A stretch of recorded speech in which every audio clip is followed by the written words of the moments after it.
Coming up on The Returned. Everything plummeted in that moment, and that's when I was no longer, everything faded. I was on the beach, and my feet were in the sand. I started to walk towards the water. I heard Sarah. I looked over here and then I looked over there. That impression that I received was life changing. It's soul changing. I went to go step into the water, and like right before my foot hit the water, my mom, she called my name really loud. I looked back, and as soon as I looked back, Hi, and welcome to The Returned.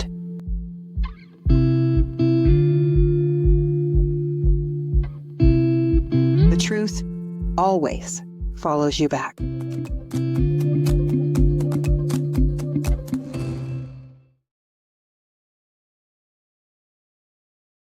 Hi, and welcome to The Returned, a place where we share near-death stories, out-of-body experiences, spiritual awakenings, signs from spirit, and the journeys of healers and lightworkers from around the world. Today, we're joined by Sarah Chippis. While preparing to deliver her third child, Sarah had a strong premonition that she would die. A near-death experience that would change her forever. Sarah, welcome to The Returned. thank you so much for having me. I appreciate you. You are so welcome. Oh my goodness, woman, you have power. I can feel you from here. Shoot. Oh my goodness. So, Sarah, before we step in to that day, how about you ground us in who you were prior and talk to us about your mindset before you were going into the C-section? So, who I would like to say that I was before the NDE was, I was pretty still gifted as far as I had a good relationship with spirit. I thought I was a pretty good person, but I had a lot of struggles. And after like a lot of like inner work, I realized that the struggles had to do with self love. And a lot of it stemmed from different childhood traumas and just traumas throughout my life that I had dealt with. And at the time, I kind of, because I was unawakened, I was just like oblivious to it. And I wasn't really listening to spirit. Like I would get like impulses of like, you shouldn't talk to that person, or don't have that person in your life, or that's not a good fit for a lover. And I wanted a family.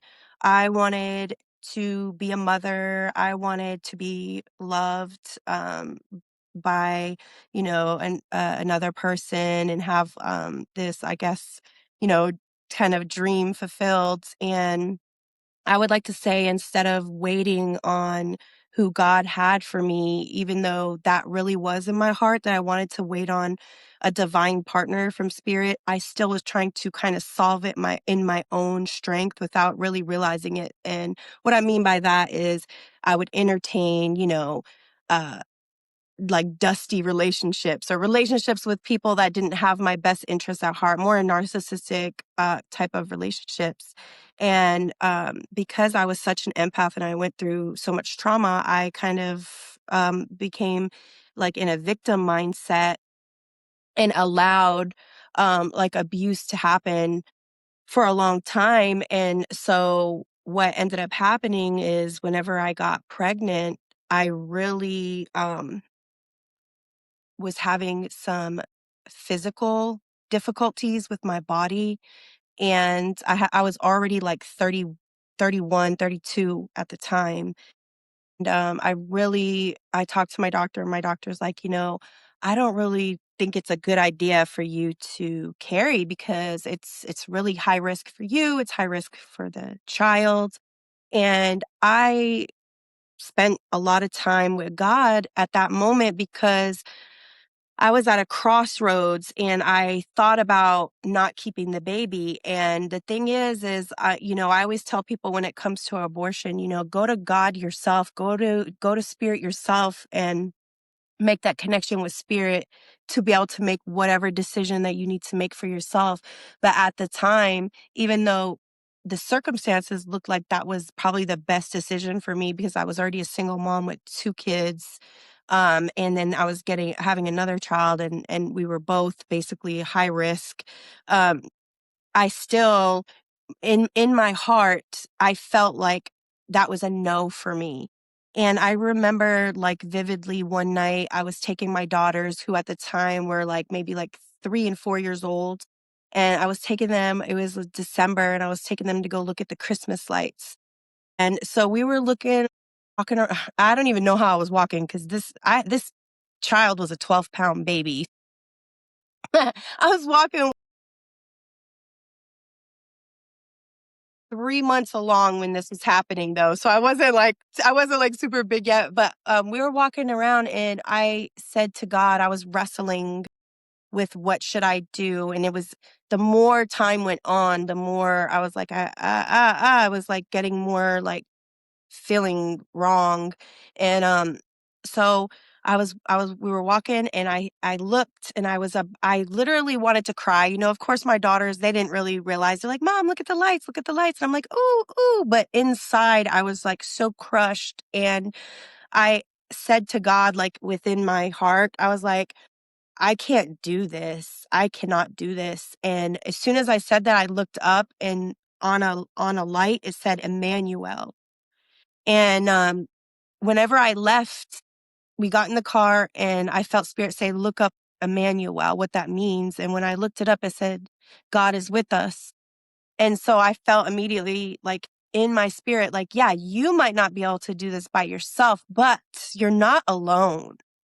And I am God who's with you. Again, goosebumps on my cheeks. I just got it too. I'm like sitting here just getting these goosebumps.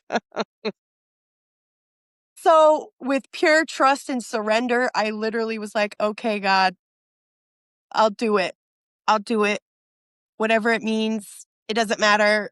I'm in now. I'm in. I'm in. I'm in."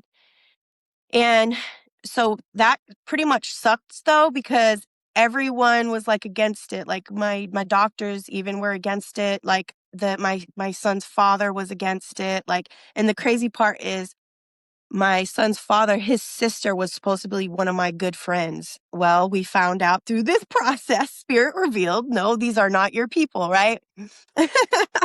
But it was very painful. I could laugh about it, but it was so painful because these people not only didn't want my son born, but they didn't want me to even survive. And so I felt like not only was I under attack in my body, but it was a spiritual attack. But then I knew in the back of my mind that I saw the words Emmanuel. So I knew that, like, I just had like this faith that, like, I can do this with you, Spirit.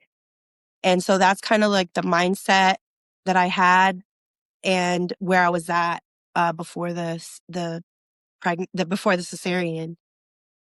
Isn't it funny how you get shown your people and it comes on like a light bulb moment, just like an aha, like, oh yeah. Like, but you knew kind of.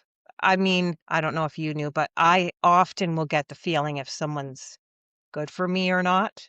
So, but I'll just ignore it. But then you learn that they weren't. And in this situation with you, you really had to learn, and not in a good way, right? Mm-mm.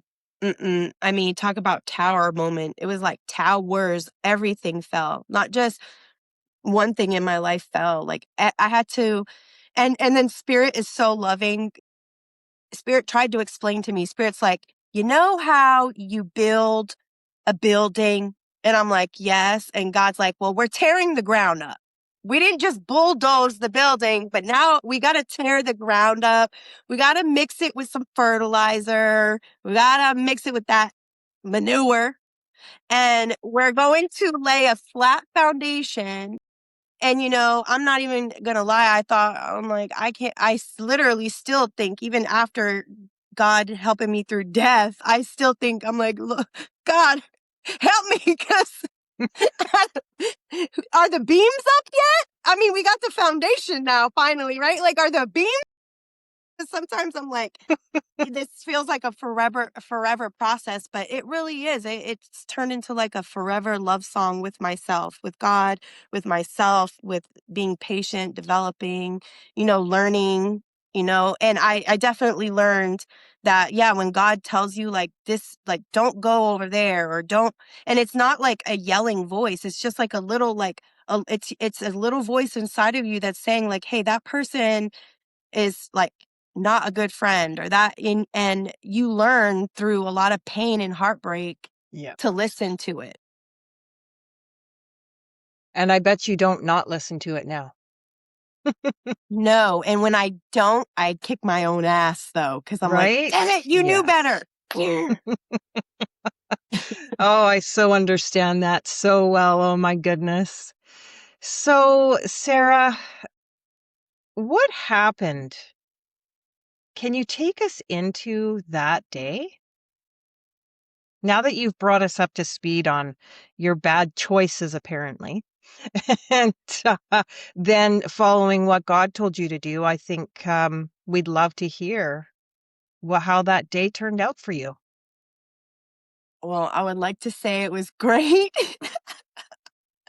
I use humor a lot to just Yeah, transmute. And I also that's do, okay. a lot of creative. That's why I do a lot of like writing and a lot of creative stuff. And I actually even wrote a chapter in a book about this near death experience. It's called Hmm. Water Portal. Maybe we can talk about it more at the end. Yes, we Uh, will.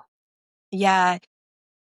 But that day, I wish I could say it was like a great day, but how I like to describe it, is my son's birthday, which is July 6th, 2017. So it was the day that he was born, which is super beautiful. And then I would like to say it's the day that I died, but I was reborn in a whole nother way. So it's almost like it's his birthday and it's kind of my birthday too. Um, and it wasn't it's not s it definitely doesn't have the same feeling of celebration sometimes, because sometimes the trauma still can be there and the processing of it all is still there, but the point is to be able to transmute it, to be able to say, "Okay, like, who can I help with my story? How can I create something beautiful? How can I create a beautiful life even out of, this circumstance?"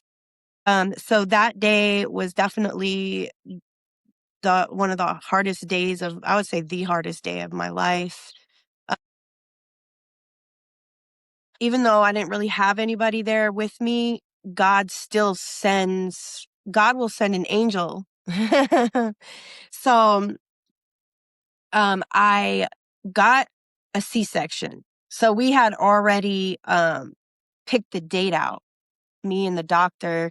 And so 2 days before surgery, they said, "You're gonna meet with the anesthesiologist."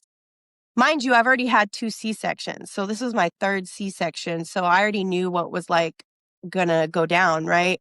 So whenever, I met with the 2 days before and met with the anesthesiologist, I had such a terrifying fear, and it was for like, spirit told me anesthesiology. So I literally knew something's weird, anesthesiology, I don't like this. So I tried like so many things. I asked the doctor, can you put me under? And they're like, no. And then I was like trying to change the mode of anesthesia, And then they're like, no. And then I was like, okay, like what can you guys do anything different? Cause like and so when I went to the post op appointment and the anesthesiologist asked me if I had any concerns, I told her, I said, "Yeah, I'm not scared of having the baby. I'm not scared of my doctor. I'm scared of you guys, you anesthesiologists. You guys need to be l- on alert and everything whenever I have the surgery." And they were like, "Oh, you've done this before.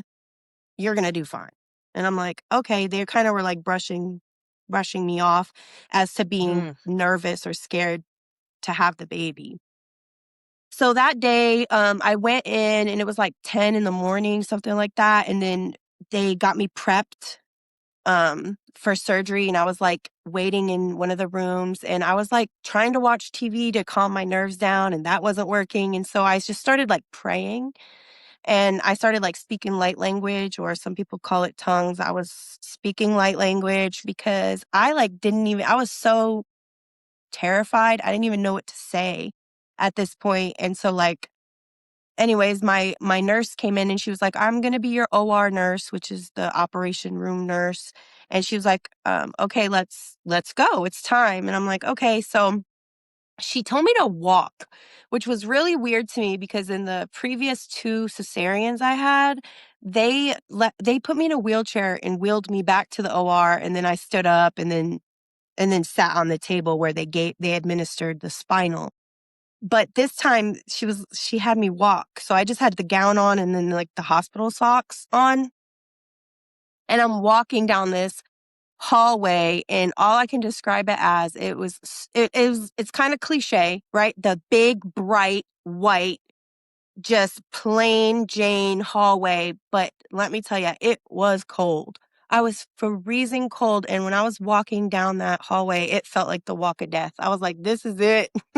I'm not even I'm not even lying. I was literally I was right by the nurse, and we're walking, and I go, "This is terrible." I said, "You're just walking me to my fate." And she says to me, "I'm gonna be with you the whole time." And I'm like, "Okay. Let's do it." And so I went in and I got the spinal, and they laid me down, and they took the baby out, and everything was fine for that few minutes. They put my son's cheek up to my cheek, and then they took the baby in the back to do all the stuff, and they brought me to my recovery room. And when I was in the recovery room, I was, like, kinda, like, in and out of consciousness, like, I wasn't really doing too well, but I didn't know. All I know is that I was sleeping, wake up, and then the nurse came in, and I remember, like, being, like, very thirsty. So she came in and she's like, "How are you feeling?" And I'm like, "I'm thirsty. I need water." And they were like, "Oh, you can't get any until you get to your room. You've only been out of surgery for a little bit, so you gotta wait." And I was like, "Okay." Passed back out to sleep. She came back in, "How are you doing?" I said, "I'm really, really hot. Can I get some ice?" At this point, I wanted ice. I was like, "Can I get ice?" And then she's like, for some reason, she wouldn't give me ice. She's like, "No, you can't have anything to eat or drink right now." And I'm like, "I just need ice." I started, like, begging, like, "Please, I need ice." And then she's like, "No." And then, next thing you know, my mother, she was sitting at the end of she was sitting in a chair, but, like, by the door at the end of my bed, facing my bed, and, it was just me and her in there, and I woke up to her, like, she got up suddenly out of the chair and, like, held the door open, and she was like, "Her heart rate is dropping. You need to get in here." So, she was yelling at the nurses saying my heart rate was dropping to get in here, and I'm, like, oblivious to what's going on. I look over the the machine that had all my vitals and stuff on it, and I saw, like, this that my temperature was dropping, my heart rate was dropping, and next thing you know, a whole bunch of nurses come in and a doctor, which at the time I didn't know who that doctor was, but now I know it was the head anesthesiologist. So it wasn't the anesthesiologist that gave me the medication during surgery, but it was the head anesthesiologist on the floor at that moment. And he came in and he came over to me and he's like, because this is what I remember. He came in and there was like a lot of, like maybe 3 or 4 nurses around him. And then he goes, washes his hands, and he comes over to me and he goes, "How you feel?" And it like kind of woke me up, and I'm like, "I'm hot. I'm hot. Can I take," at this time I'm going, "Can I take my clothes off? Can I please take my clothes off?" And he goes, "No." He goes, "First, you look very pale." He said, "You look ghostly white." And I go, "Okay." And then he goes, "And you're not hot. You're actually really, really, really cold." And I go, "Huh?" And he goes, "You're really, really cold." And then this is when he told me I had morphine-induced hypothermic shock. So my body went into hypothermic shock because it got so cold because the morphine, and I didn't know this at the time, but afterwards the anesthesiologist explained all this to me. But like whenever you're on morphine, your blood vessels get big and you can lose your temperature of your body fast. So basically, they didn't really keep me warm enough, like throughout surgery and throughout everything. And the morphine had my blood vessels really dilated to where I lost all my heat. And I went into hypothermic shock because I was so cold. So the doctor explained it to me that it's like if you ever heard of a mountain climber go to the top of Mount Everest and they get so cold, they get hypothermic shock. But then when they go to die, they're naked, they take off all their clothes. And so he explained to me it's because your body didn't know the difference between hot and cold. Once you lose homeostasis, you don't know if you're hot or cold, which is so funny, right? Because it's like, is is hell frozen or is it burning? And it's almost like I didn't know if I was hot, if I was cold, what. So come to find out, I was so cold, but I thought I was so hot. So he didn't let me take my clothes off. And what he ordered was, at the time I didn't know because I kind of passed back out, but he ordered what was called a bear hugger. And it was supposed it's like a blanket that goes over you that blows hot air. So it bubbles up like it inflates up and it blows hot air on you. So he gave me IV fluids, warm IV fluids to warm me up from the inside out. And then he gave me the bear hugger to try to warm me up from the outside with the air. What ended up happening, because I was on my way to recovery at that moment. But what ended up happening was they put a broken bear hugger on me, and the bear hugger was blowing cold air. So everything plummeted in that moment. And that's when I was no longer, there was no more crazy nurses running around not knowing what the hell they were doing. There was no more like cynical, sarcastic doctors. There was no more worried mother. Everything faded. And that's when I like found myself on the ocean, on the beach. So that's when everything literally didn't matter except the moment that I was in.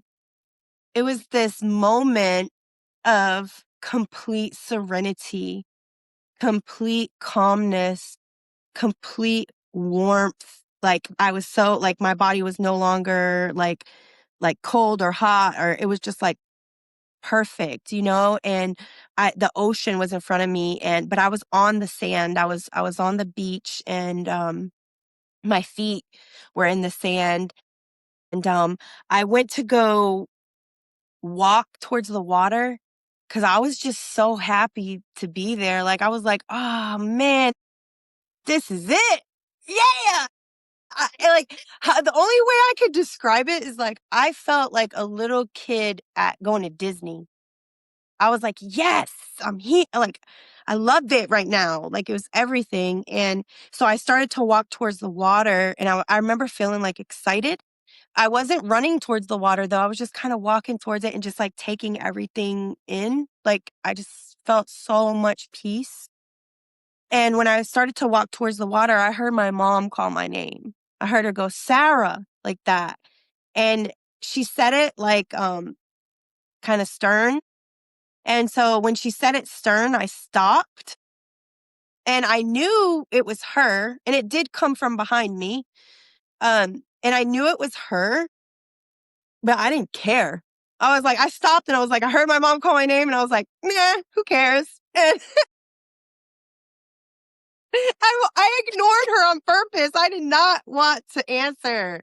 And so then I started walking towards the water a little bit more. And that's when I saw some other people. And what I saw was to the left of me. And mind you, like everything was just like when I saw the other people, I just looked like this. Like I looked over here and then I looked over there. It wasn't anything long, but the impression that I received was life changing.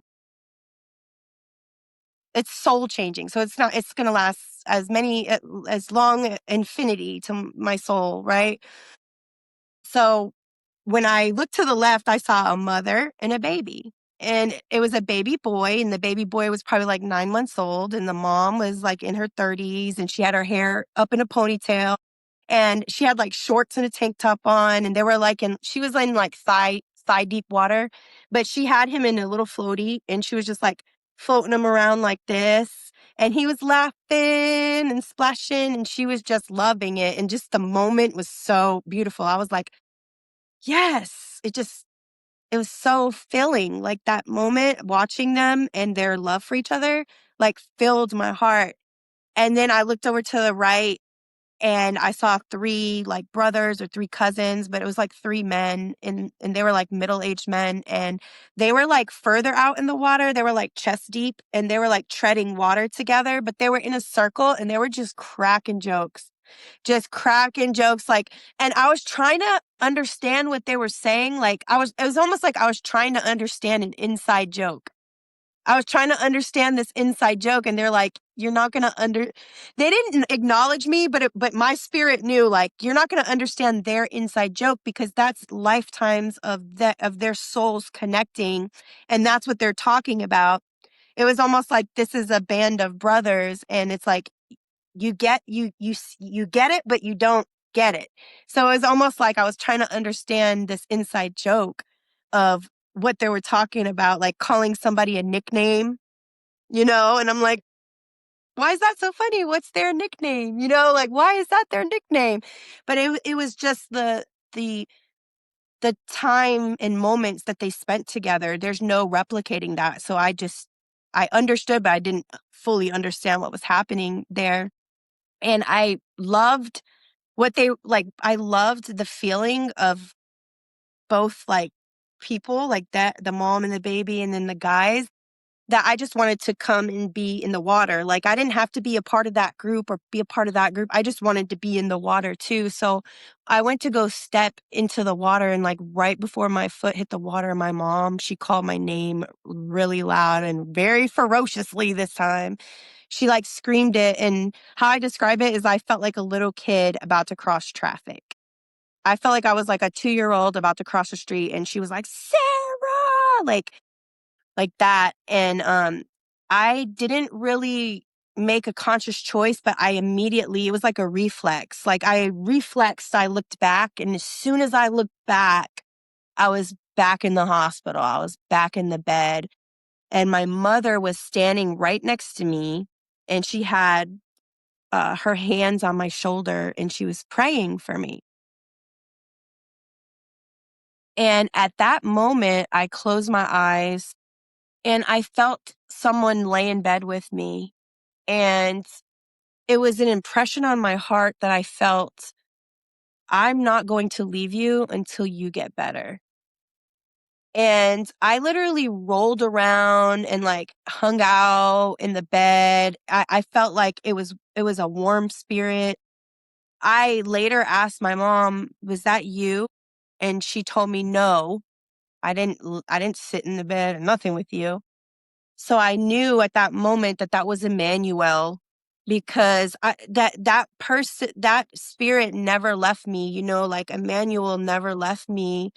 And when I think about how I felt with if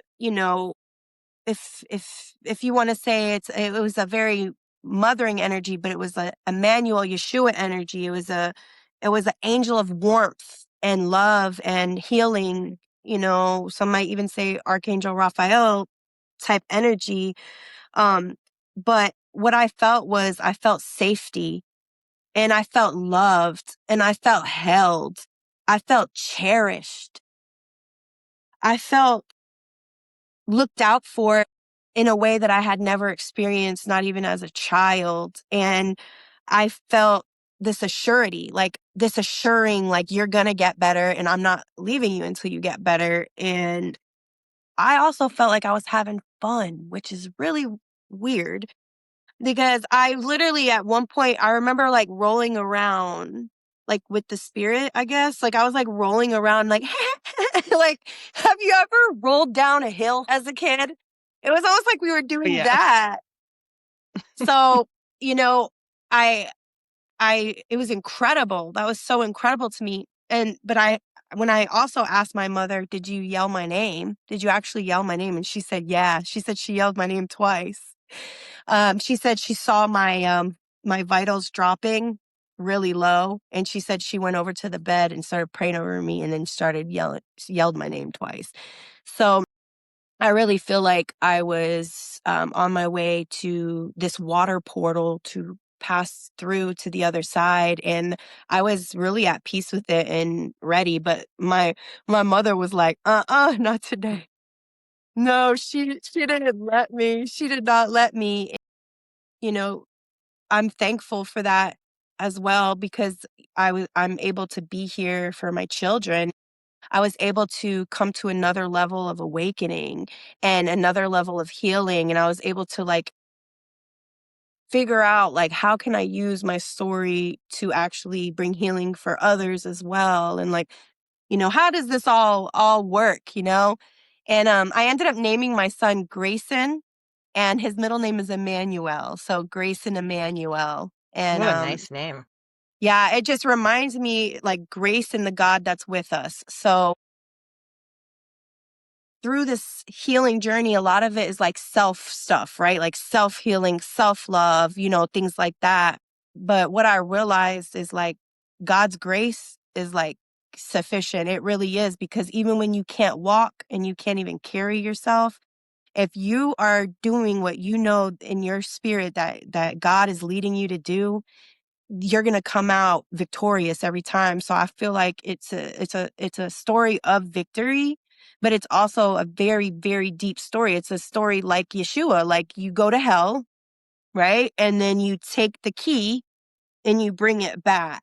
And so this is my little key, my little portal, that I'm bringing I back, love that. and I'm able Hmm. to do that. So I'm so Oh, I thankful love and the way you honored. describe that. That's beautiful. What an experience you had. You ruined your beach day. You I'm know? so glad you get it.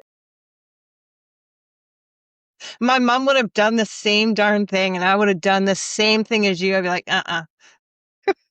no. I'm like, seriously? You're going to try to take my moment? No, ma'am.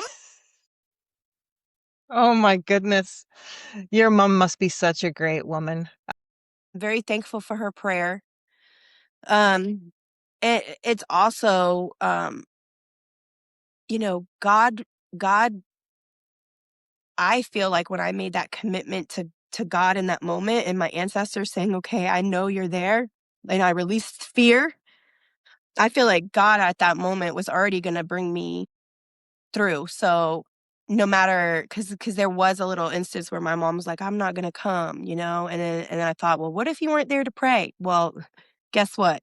Something else would have happened, because like I really, really have a lot of trust and know that like what really brought me through was like that Emmanuel, the angel that was like stayed with me through, and a lot of the times when we go through hard things in life, whether it's a near death experience, a spiritual awakening, or just like a heartbreak, a betrayal, or whatever, we want to be delivered out of it. We want to come, we want our situations to change and things like that. But it's a gradual process that we go through of learning things and clearing things up, and God showing us things and developing us. And it's not it's a rise as a phoenix. It's not just like, oh, everything's good. No, it's you're rising through all that stuff, all through all the ashes of it. So, why do you think you had that NDE? As an extreme wake-up call. I I my own personal opinion is I think that a lot of NDEers, people that have experienced near-death experiences, I feel like they have a purpose that God wants to develop out of them. And I think sometimes we're stubborn and we want to do it our way. And also, if that's not the case, it's also um, because we have to go through a level of depth to develop the tools and the things necessary to be able to not only be aware of certain things and notice certain things, but then to be able to address it and teach it. So it's like it's a lot of wisdom and things that go into it. And wisdom is not just reading in a book, it's Right. experience. It's actually Witnessing experiencing it. Yeah. an experience. We witnessed, something for real, and we use our voice to convey that, Yes. right? Yes, which is huge because a lot of us, and I don't want to speak like, oh, us NDEers, because it's not even like that, but just a lot of people in general that have dealt with certain traumas, they have trouble like being, that throat chakra, the being authentic and being okay with being yourself, you know? And that's what it's really about is like spirit's trying to get to the truth of things and to the core of things. And it's like, who are you? Who are you really? Who are you when things are really, really bad, really, really tough? Like, who are you? And a lot of these things that we go through, we didn't become those things. We're like master alchemists. We use that stuff like God used it all. It's almost like if you want to say master alchemist, or if you want to say if you read the Bible, Romans 8:28, God works everything for the good of those who love him and are called to his purpose. So it's like we might have our own purpose of what we think. I never thought I'd be an oracle. I'm like, these people are gonna think I'm out my mind. I already have to deal with family and all different things because it's like, this girl done lost her mind. No, this girl found herself. Completely understand what you're saying. And if I may, that's interesting you brought that up about the throat. So before I started the podcast, I had this sore throat, but it wasn't like a Mm. sickness, sore throat. It was like a pain actually in the throat area. And I felt, I think it was because I was holding and suppressing my thoughts and I Mm, wasn't speaking what I really wanted to say. mm. And so I was getting pain here in the throat. Like it wasn't anything inside, no sickness, no lumps, no bumps. It was just a pain. And then when I started the return, that pain went away. Wow. Like I could notice it go away. So I've never had it again, to be honest. I've never Wow. had that again. It was like the throat chakra was like blocked or Right. wasn't working or something. It was really incredible. I have never felt that again. So I Yes. And understand when you say that, yeah, it's like completely so empathize. important that you share your story, you help others Sure. share their story because in unlocking your own throat chakra, you're helping unlock it for others. And a lot of people that are NDEers and trauma survivors and even out of body experiencer, these people, we're sensitive individuals. And it's like sometimes we don't feel comfortable talking about these things. And it takes a really sensitive person to be able to hold space for someone to go there. And so what you're doing, it's like not, so if you think of a small stargate, that's like your own throat chakra, but now yours is opening mine, and it's like a mirror effect, like a That's never-ending exactly what I think. opening of a Yes. portal. Yeah, it's so interesting. Yeah, I just can't get enough of it, you know. Um, so if I was to ask, like, how do you communicate with guides and spirit now? It comes just so natural. I don't It makes me laugh because, being a part of, like, I guess you could say, you could call it whether you're a part of, like, a church community or you're part of a spiritual community, like, whatever floats people's boats, right? A lot of Yeah. the times, people like to see certifications, like man-made certifications, like, right? If you have, like, someone who is doing, they want to see certificates. And the reason why I'm bringing that up is because, people like to say, like, there's only one right way. Like, we talk about the clairs, like clairaudient, this is how you hear Mhm. spirit, clairsentient, this is how you feel spirit. And, I love that, because then you can be able to teach certain things, like teach people and teach yourself how to listen better to your intuition, and things like that. I like I communicate with spirit in so many different ways. It's all about if you're perceptive and if you're listening. Spirit talks to me through a voice. Spirit talks to me through a thought, an imprint, a visual, a sign, through a song, through a thought, through literally the ancestors. Like I've had so many like different experiences with spirit that I don't like to limit or close off of how I can communicate with spirit, because what ends up happening is the deeper that you go, especially myself, the deeper that I've gone, the more your gifts develop. And then the more your gifts develop, you'll find yourself not only like deeper in a gift you already have, like more skilled in the gift you already have, and also additional gifts added on. So, like smelling in the spirit, like I had started smelling in the spirit, but I couldn't always smell in this. You see what I'm saying? So sometimes certain ancestors or passed on loved ones, I could smell certain things. You see what I'm saying? But it wasn't like that before. Before I couldn't. So I would like to say I communicate with spirit in so many different ways, but it's not really. I don't say it's up to me, because what I've realized is like I said, a lot of people that have certificates or they do healing or whatever, they might have like a certain approach that they use, and to each their own. But I allow spirit to lead.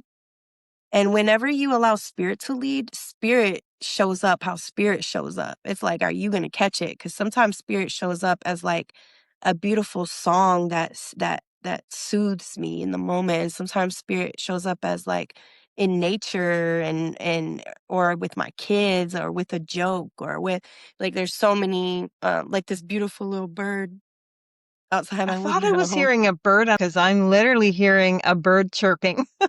It's this little Oh, I bird love it. outside my window. And birds are messengers too. So I don't know if you guys ever see like cardinals or blue jays, certain birds, Blue jays, which are blue, right? Which is like that throat chakra um, going they're on all there. over my house squawking on my deck. Yeah, I love that. And they encourage us to like to speak, and you're sometimes, right. like I've even had like galactic type messages, so it's not like I'm like, and I'm not trying to like hate on anybody. Like I said, to each their own, but I don't just go and like, I'm going to contact the Octurians. No, I've actually had the Octurians come to me, deliver a message. I've had the blue avians come deliver a message. I'm not controlling what they say or how they come through, or that it's that's what it is. You know what I mean? Sarah, how has your experience changed, or has it changed the way you show up in the world? Yes. I'm a completely different person. Um, I do a lot of self-reflection, a lot of inner healing. I'm a completely different person. I want my light and my impact and anything that I have to give. I'm not saying like I'm super this and I'm super this or that, or like, because of gifts or whatever. That's not what I'm saying. What I'm saying is I want to take everything that God gave me and this second chance and make an impact in any kind of way that I can. I understand that completely. So, are you or do you ever fear death now? And what would you say to someone if you were sitting beside them that was dying? What would you say to them, or what advice would you give them?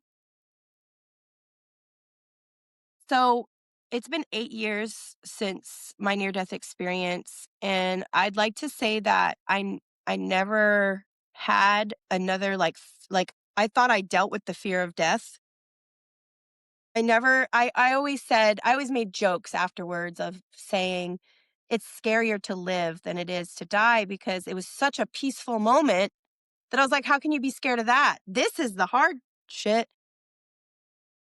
So I had made a joke about that for a while, but then like here recently in like the last year, I thought, okay, God, you got me through death, but like there is gonna be a time where I do die. Like where there's not gonna be I'm back. It's gonna be I'm gonna be going. And I wouldn't say a fear, but more of like it's about to make me cry. Not like a fear, but more of like a I hope that I hope that I did a good job that time. I hope it's better this time. Like, I hope I did better, you know? And it's so funny because when I went to the other side, it's not like God was there condemning me like, "You didn't do good." I didn't feel that at all. All I felt was love and serenity. So, me saying, "I just wanna do better," it's like literally like, a little kid wants to do good for their mother, like, they just wanna, to, because they love them. They wanna, So it's just like, I just love God that I hope that, you know, I did good this time. I think you've been doing good the whole time. And the only person that judges is ourselves, and other people. But that doesn't matter what they think, You're doing good. You are. Thank you. And you're not going to be judged. I truly don't believe in that. I think that you're going to do some harsh judging on yourself. But one thing I also think that is, if we are feeling that way, like you said earlier, you always reflect. So we can reflect back on ourselves in private. Nobody has to know. And we can Yeah, look at the areas of our life that maybe we don't think we're doing so well in, right? And we can do better, but I still think that you're doing well. thank you. You've been through a lot. And what would you say to someone who was dying if you were sitting beside them? What would you say? I would ask them I would probably first of all, that's, like, such a sensitive moment, and, if they were coherent to, like, what I was saying, I would just tell them that they're loved. You're so much loved more than you know, and on top of that, it's I hope that you cultivated that love because the love what I had realized after the NDE and when God was, like, dealing with my heart with healing and things like that, it's like when you pass away, you're taking the love that you cultivated with God, what you cultivated with your kids, what you cultivated with yourself, what you cultivated with your parents or with others.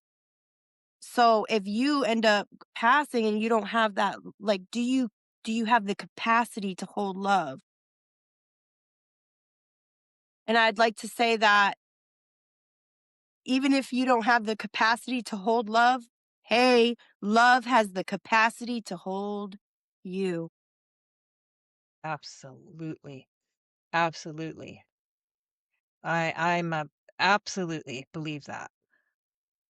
Sarah, for those who want to connect with you, could you tell us about your services, your offerings, any published works that you've been part of, and where we can find you?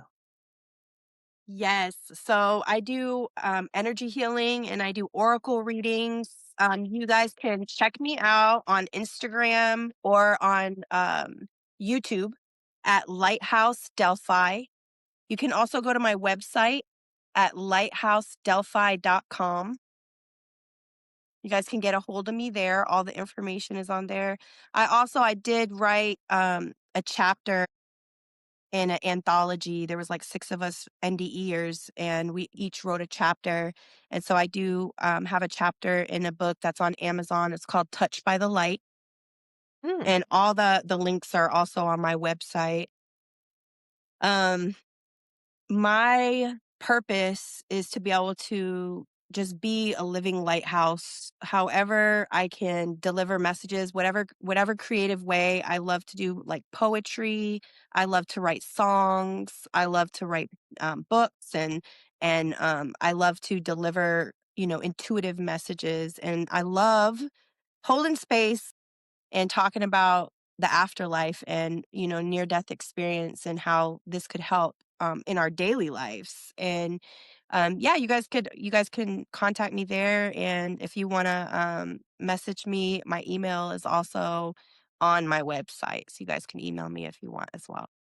Then I'll make sure I have all that information in the description box below.